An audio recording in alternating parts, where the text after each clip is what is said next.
तर इथे असा विचार करू की सगळे पक्ष वेगळे लढले. सगळ्यांनी आपापली ताकद आजमावली त्यावेळेला 2017 साली. तर इंटरेस्टिंग रिझल्ट येत आहेत.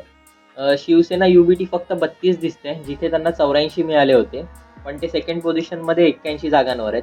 शिंदे सेनेला एकही नाही. बीजेपी 115, म्हणजे त्यांना 82 मिळाले होते, ते 115वर त्यांनी उडी मारली असती.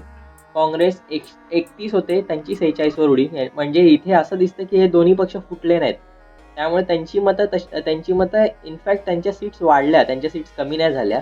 ज्या उद्धव ठाकरेंच्या सीट्स कमी झाल्या त्या इथे सगळीकडे डिवाइड झाल्या. त्याच्यानंतर एनसीपी शरद पवारला काहीच नाही. एनसीपी अजित पवारला 5, समाजवादीला 6 मिळू शकल्या असत्या, इंडिपेंडेंटला 8 आणि एमएनएसला 11. इथे परत एमएनएसमध्ये पण सीट वाढल्या, कारण की एमएनएसमध्ये फूट पडली नाही, आपण कुठे फूट दाखवली नाही त्यांच्यामध्ये.